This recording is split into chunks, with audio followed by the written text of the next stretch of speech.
Hi friends, ಉದ್ಯೋಗ ಮಾಹಿತಿ YouTube ಚಾನಲ್ಗೆ ತಮಗೆಲ್ಲರಿಗೆ ಆತ್ಮೀಯ ಸ್ವಾಗತ. ಕ್ಲರ್ಕ್ಸ್ ಹುದ್ದೆಗಳ ನೇಮಕಾತಿಗಾಗಿ IBPSನಿಂದ ಒಂದು ನೋಟಿಫಿಕೇಶನ್ ಹೊರಡಿಸಲಾಗಿದೆ ಸ್ನೇಹಿತರೆ. ಈ ನೋಟಿಫಿಕೇಶನ್ ಬಗ್ಗೆ ಸಂಪೂರ್ಣವಾದಂಥ ಮಾಹಿತಿ ಈ ವಿಡಿಯೋದೊಳಗೆ ಇರ್ತದೆ, ಹಾಗಾಗಿ ವಿಡಿಯೋ ಸ್ಕಿಪ್ ಮಾಡಲಾರ್ದಂಗೆ ಕೊನೆ ತನಕ ನೋಡ್ರಿ.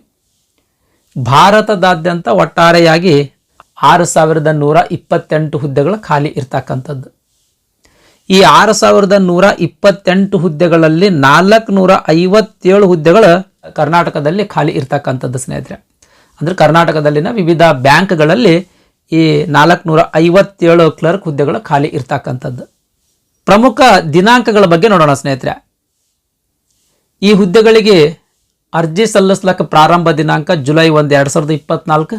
ಅರ್ಜಿ ಸಲ್ಲಿಸ್ಲಕ್ಕ ಕೊನೆಯ ದಿನಾಂಕ ಜುಲೈ 21, 2024 ಆಗಿರ್ತದೆ. ಅಷ್ಟರೊಳಗೆ ನೀವು ಅರ್ಜಿಯನ್ನು ಸಲ್ಲಿಸಬೇಕು. ಪ್ರೀ ಎಕ್ಸಾಮಿನೇಷನ್ ಟ್ರೈನಿಂಗ್ ಇರ್ತದೆ. ಪ್ರೀ ಎಕ್ಸಾಮಿನೇಷನ್ ಟ್ರೈನಿಂಗ್ ಆಗಸ್ಟ್ 12ರಿಂದ ಆಗಸ್ಟ್ 17 ತನಕ, ಅಂದ್ರೆ 5-6 ದಿನ ಈ ಪ್ರೀ ಎಕ್ಸಾಮಿನೇಷನ್ ಟ್ರೈನಿಂಗ್ ಅಂತ ಬರ್ತದೆ. ಆ ಪ್ರೀ ಎಕ್ಸಾಮಿನೇಷನ್ ಟ್ರೈನಿಂಗ್ ಇರ್ತದೆ ಸ್ನೇಹಿತರೆ. ಈ ಹುದ್ದೆಗಳಿಗೆ ಪ್ರಿಲಿಮಿನರಿ ಎಕ್ಸಾಮ್ ಮತ್ತು ಮೇನ್ ಎಕ್ಸಾಮ್ ಅಂತ 2 ಎಕ್ಸಾಮ್ ತೆಗೆದುಕೊಳ್ಳುವುದರ ಮೂಲಕ ನೇಮಕಾತಿ ಮಾಡಿಕೊಳ್ಳಲಾಗ್ತದೆ. ಪ್ರಿಲಿಮಿನರಿ ಎಕ್ಸಾಮಿಗೆ ಸಂಬಂಧಪಟ್ಟಂಗೆ ಹಾಲ್ ಟಿಕೆಟ್ ಡೌನ್ಲೋಡ್ ಆಗಸ್ಟ್ 2024ರಲ್ಲಿ ಪಬ್ಲಿಷ್ ಮಾಡಬಹುದಂತ ಒಂದು ಟೆಂಟೇಟಿವ್ ಡೇಟನ್ನು ಪಬ್ಲಿಷ್ ಮಾಡಿದ್ದಾರೆ. ಅದೇ ಆಗಸ್ಟ್ 2024ರಲ್ಲೇ ಪ್ರಿಲಿಮಿನರಿ ಎಕ್ಸಾಮ್ ಕೂಡ ತೆಗೆದುಕೊಳ್ಳಲಾಗ್ತದೆ. ನೆಕ್ಸ್ಟ್ ಆ ಪ್ರಿಲಿಮಿನರಿ ಎಕ್ಸಾಮ್ದು ರಿಸಲ್ಟ್ ಸೆಪ್ಟೆಂಬರ್ 2024ಕ್ಕೆ ಪಬ್ಲಿಷ್ ಮಾಡ್ತಾರಂತ ಒಂದು ಟೆಂಟೇಟಿವ್ ಡೇಟ್ ಕೊಟ್ಟಾರ. ನೆಕ್ಸ್ಟ್ ಮೇನ್ ಎಕ್ಸಾಮ್ದು ಹಾಲ್ ಟಿಕೆಟ್ ಸೆಪ್ಟೆಂಬರ್ ಅಥವಾ ಅಕ್ಟೋಬರ್ನಲ್ಲಿ ಪಬ್ಲಿಷ್ ಮಾಡಬಹುದು ಅಂತ ಟೆಂಟೇಟಿವ್ ಡೇಟ್ ಫಿಕ್ಸ್ ಮಾಡ್ಯಾರ. ಮೇನ್ ಎಕ್ಸಾಮ್ ಕೂಡ ಅಕ್ಟೋಬರ್ನಲ್ಲಿ ನಡೀತಾವಂತ ಒಂದು ಟೆಂಟೇಟಿವ್ ಡೇಟ್ ಕೊಟ್ಟರೆ ಸ್ನೇಹಿತರೆ. ಪ್ರೊವಿಷನಲ್ ಅಲಾಟ್ಮೆಂಟ್ ಏಪ್ರಿಲ್ 2025ರಲ್ಲಿ ಆಗ್ತದೆ. ಅಂದರೆ ಜಾಯ್ನಿಂಗ್ 2025 ಏಪ್ರಿಲ್ನಲ್ಲಿ ಆಗ್ತದೆ ಅಂತ ಒಂದು ಟೆಂಟೇಟಿವ್ ಡೇಟನ್ನು ನಿಗದಿಪಡಿಸಿರ್ತಕ್ಕಂಥದ್ದು. ಯಾವ ಬ್ಯಾಂಕ್ಗಳಲ್ಲಿ ಈ ಕ್ಲರಿಕಲ್ ಹುದ್ದೆಗಳು ಖಾಲಿ ಇರ್ತಕ್ಕಂಥದ್ದು ಅಂತ ಅನ್ನೋದ್ರ ಬಗ್ಗೆ ನೋಡೋದಾದ್ರೆ bank of Baroda, bank of India, bank of Maharashtra, Canara bank, central bank of India, Indian bank, Indian overseas bank, Punjab national bank, Punjab and Sindh bank, UCO bank, union bank of India, ಇವಿಷ್ಟು ಬ್ಯಾಂಕ್ಗಳಲ್ಲಿ ಹುದ್ದೆಗಳು ಖಾಲಿ ಇರ್ತಕ್ಕಂಥದ್ದು. ನೆಕ್ಸ್ಟ್ ವಯೋಮಿತಿ ಬಗ್ಗೆ ನೋಡೋಣ ಸ್ನೇಹಿತರೆ. ಈ ಹುದ್ದೆಗಳಿಗೆ ಅರ್ಜಿ ಸಲ್ಲಿಸಬೇಕಾಗಿತ್ತು ಅಂದ್ರೆ ಕನಿಷ್ಠ 20 ವರ್ಷ ವಯಸ್ಸಾಗಿರಬೇಕು, ಗರಿಷ್ಠ 28 ವರ್ಷ ಮೀರಿರಬಾರ್ದು. ಈ 28 ಗರಿಷ್ಠ ವಯೋಮಿತಿಯ ಮೇಲೆ ಇನ್ ಎಡಿಷನ್ ಆಗಿ ಏಜ್ ರಿಲ್ಯಾಕ್ಸೇಷನ್ ಕೂಡ ಕೊಡ್ತಾರೆ. ಏಜ್ ರಿಲ್ಯಾಕ್ಸೇಷನ್ ಕೂಡ ನೀಡಲಾಗ್ತದೆ. ಅಂದ್ರೆ ವಯೋಮಿತಿ ಸಡಿಲಿಕೆ ಕೂಡ ನೀಡಲಾಗ್ತದೆ. ಆ ವಯೋಮಿತಿಯ ಸಡಿಲಿಕೆ ಯಾವ ಕೆಟಗರಿಗೆ ಎಷ್ಟೆಷ್ಟು ವಯೋಮಿತಿ ಸಡಿಲಿಕೆ ನೀಡಲಾಗ್ತದೆ ಅಂತ ಅನ್ನೋದ್ರ ಬಗ್ಗೆ ನೋಡೋದಾದ್ರೆ SC ಅಥವಾ ST ಕೆಟಗರಿಯ ಅಭ್ಯರ್ಥಿಗಳಿಗೆ 5 ವರ್ಷಗಳು, ಅಂದರೆ ಈ 28 ಮೇಲೆ 5 ವರ್ಷ ಇನ್ ಎಡಿಷನ್ ಆಗಿ 28 + 5 33 ವರ್ಷ ತನಕ ಅರ್ಜಿಯನ್ನು ಸಲ್ಲಿಸಬಹುದು. ನೆಕ್ಸ್ಟ್ OBC ಕೆಟಗರಿಯ ಅಭ್ಯರ್ಥಿಗಳಿಗೆ 3 ವರ್ಷಗಳು, ಅಂಗವಿಕಲ ಅಭ್ಯರ್ಥಿಗಳಿಗೆ 10 ವರ್ಷಗಳು, ಮಾಜಿ ಸೈನಿಕ ಅಭ್ಯರ್ಥಿಗಳಿಗೆ ಎಷ್ಟು ವರ್ಷ ಅವರು ಸೇವೆ ಸಲ್ಲಿಸಿದ್ದಾರೋ ಅಷ್ಟು ವರ್ಷ, ಅದರ ಮೇಲೆ ಇನ್ ಎಡಿಷನ್ ಆಗಿ 3 ವರ್ಷಗಳು. ಆಮೇಲೆ ವಿಧವೆಯರಿಗೆ ಅಪ್ ಟು 35 ವರ್ಷ ವಯಸ್ಸಿನ ತನಕ ಜನರಲ್ ಕೆಟಗರಿಯವರು ಹಾಕಬಹುದು. ಅಪ್ ಟು 38 ವರ್ಷ ವಯಸ್ಸಿನ ತನಕ OBC ಕೆಟಗರಿಯ ಅಭ್ಯರ್ಥಿಗಳ ಅರ್ಜಿಯನ್ನು ಸಲ್ಲಿಸಬಹುದು. ಅಪ್ ಟು 40 ವರ್ಷ ವಯಸ್ಸಿನ ತನಕ SC ಅಥವಾ ST ಕೆಟಗರಿಗೆ ಸೇರಿದ ಅಭ್ಯರ್ಥಿಗಳು ಈ ಹುದ್ದೆಗಳಿಗೆ ಅರ್ಜಿಯನ್ನು ಸಲ್ಲಿಸಬಹುದು. ನೆಕ್ಸ್ಟ್ ಎಜುಕೇಷನ್ ಕ್ವಾಲಿಫಿಕೇಶನ್ ಬಗ್ಗೆ ನೋಡೋದಾದ್ರೆ ಯಾವುದೇ ಪದವಿ ಪಾಸ್ ಮಾಡಿರ್ತಕ್ಕಂಥ ಅಭ್ಯರ್ಥಿಗಳು ಈ ಹುದ್ದೆಗಳಿಗೆ ಅರ್ಜಿಯನ್ನು ಸಲ್ಲಿಸಬಹುದು. ಆದ್ರೆ operating and working knowledge in computer system is mandatory, ಕಡ್ಡಾಯ ಅಂತ ಕೊಟ್ಟಿದ್ದಾರೆ ಸ್ನೇಹಿತರೆ. ಇದಕ್ಕೆ ಸಂಬಂಧಿಸಿದಂಥ ಸರ್ಟಿಫಿಕೇಟ್ ಕೂಡ ನಿಮ್ಮಲ್ಲಿ ಇರಬೇಕು. ಅಂದ್ರೆ ಮಾತ್ರ ನೀವು ಈ ಹುದ್ದೆಗಳಿಗೆ ಅರ್ಜಿ ಸಲ್ಲಿಸ್ಲಾಕ ಎಲಿಜಿಬಲ್ ಆಗಿರ್ತೀರಿ.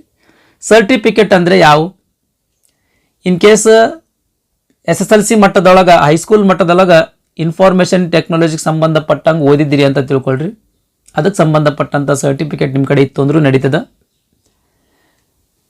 ಈ ಡಿಗ್ರಿ ಒಳಗೆ ಯಾವುದಾದ್ರೂ ಒಂದು ಸಬ್ಜೆಕ್ಟ್ ಕಂಪ್ಯೂಟರ್ ಸಬ್ಜೆಕ್ಟ್ ಆಗಿ ಓದಿದ್ರು, ಅಥವಾ PUC ಒಳಗಾದರೂ ಯಾವುದಾದ್ರೂ ಒಂದು ಸಬ್ಜೆಕ್ಟ್ ಓದಿದ್ರು, ಇಲ್ಲ ಅಂತಂದ್ರೆ ಗೌರ್ಮೆಂಟ್ ಇನ್ಸ್ಟಿಟ್ಯೂಟ್ ಒಳಗೆ ಬೇಸಿಕ್ ಕಂಪ್ಯೂಟರ್ ಮುಗಿಸಿದ್ರಿ ಅಂತಂದ್ರೆ ಆ ಸರ್ಟಿಫಿಕೇಟ್, ಇಷ್ಟೊಳಗೆ ಯಾವುದಾದ್ರೂ ಒಂದು ಸರ್ಟಿಫಿಕೇಟ್ ನಿಮ್ಮ ಕಡೆ ಇತ್ತು ಅಂತಂದ್ರೆ ಈ ಹುದ್ದೆಗಳಿಗೆ ಅರ್ಜಿಯನ್ನು ಸಲ್ಲಿಸಬಹುದು.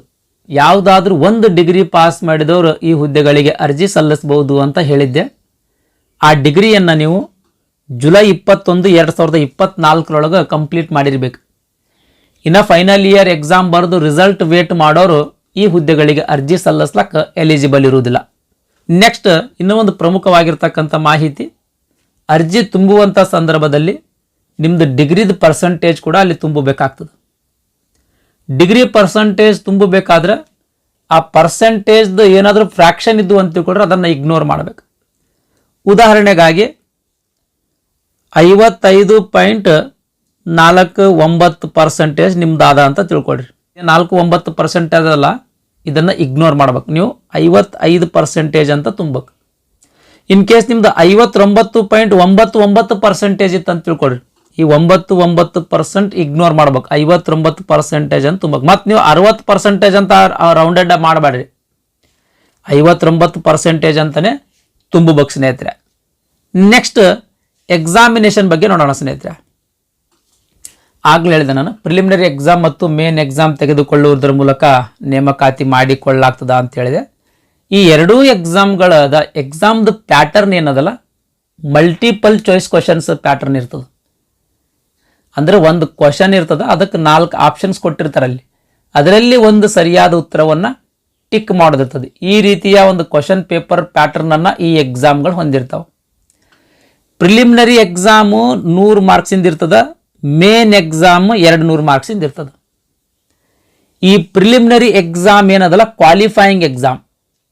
ಈ ಪ್ರಿಲಿಮಿನರಿ ಎಕ್ಸಾಮ್ದೊಳಗೆ 3 ಪಾರ್ಟ್ ಇರ್ತಾವೆ: English language, numerical ability, reasoning ability ಅಂತ ಹೇಳಿ. ಇವು 3 ಸಬ್ಜೆಕ್ಟ್ ಸೇರಿ 100 ಮಾರ್ಕ್ಸಿಂದ ಎಕ್ಸಾಮ್ ಇರ್ತದೆ. ಈ 3 ಸಬ್ಜೆಕ್ಟಿಗೆ ಸಂಬಂಧಪಟ್ಟಂಗೆ ಸಪ್ರೇಟ್ ಅಂಕಗಳಿರ್ತಾವೆ. ಇಂಗ್ಲೀಷ್ದಾಗ 30, ಇಂಗ್ಲೀಷ್ ಸಬ್ಜೆಕ್ಟಿಗೆ 30 ಮಾರ್ಕ್ಸಿಂದ, ನ್ಯೂಮೆರಿಕಲ್ ಎಬಿಲಿಟಿ 35 ಮಾರ್ಕ್ಸಿಂದ, ರೀಸನಿಂಗ್ ಎಬಿಲಿಟಿ 35 ಮಾರ್ಕ್ಸಿಂದ. ಪ್ರತಿಯೊಂದು ಸಬ್ಜೆಕ್ಟ್ನಾಗ ಮಿನಿಮಮ್ ಮಾರ್ಕ್ಸನ್ನು ತೊಗೊಳ್ಬೇಕು ನೀವು. ಇದು IBPS ಕಟ್ ಆಫ್ ಏನಪ್ಪ ಅಂದ್ರೆ ಆಮೇಲೆ ಪಬ್ಲಿಷ್ ಮಾಡ್ತದೆ. ಈ ರೀತಿ ಪ್ರತಿಯೊಂದು ಸಬ್ಜೆಕ್ಟ್ನೊಳಗೆ ನೀವು ಮಿನಿಮಮ್ ಮಾರ್ಕ್ಸ್ ತೊಗೊಂಡಿರಿ ಅಂತಂದ್ರೆ ಮೇನ್ ಎಕ್ಸಾಮ್ಗೆ ನಿಮಗೆ ಅಲೋ ಮಾಡ್ತಾರೆ, ಇಲ್ಲಾಂದ್ರೆ ಮೇನ್ ಎಕ್ಸಾಮ್ಗೆ ಅಲೋ ಮಾಡೋದಿಲ್ಲ ಸ್ನೇಹಿತರೆ.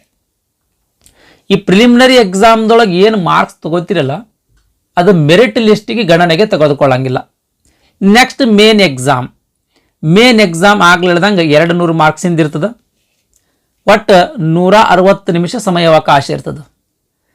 ಜನರಲ್ ಆರ್ ಫಿನಾನ್ಷಿಯಲ್ ಅವೇರ್ನೆಸ್ ಅಂತ 50 marks, general English 40 marks, reasoning ability and computer aptitude 60 marks, quantitative aptitude 50 marks. ಈ ರೀತಿ ಒಟ್ಟಾರೆಯಾಗಿ 200 ಮಾರ್ಕ್ಸಿಂದ ಈ ಮೇನ್ ಎಕ್ಸಾಮ್ ಇರ್ತದೆ.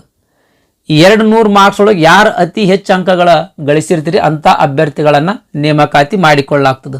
ಇನ್ನು ಎಕ್ಸಾಮ್ ಯಾವ ಭಾಷೆಯೊಳಗೆ ಇರ್ತವ ಅಂತ ಅನ್ನೋದ್ರ ಬಗ್ಗೆ ನೋಡೋದಾದ್ರೆ ಕನ್ನಡ ಭಾಷೆಯೊಳಗೂ ಕೂಡ ಎಕ್ಸಾಮ್ ಇರ್ತಾವೆ. ಸ್ನೇಹಿತರೆ.